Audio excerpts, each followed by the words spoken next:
நேசம் இப்பிறப்பும் எப்பிறப்பும் தொடரும் இந்த பாசம்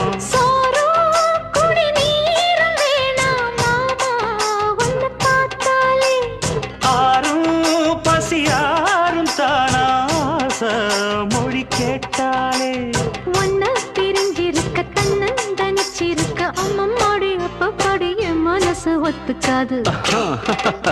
செந்தூர பாண்டிக்கு ஒரு சோடி கிளி கூட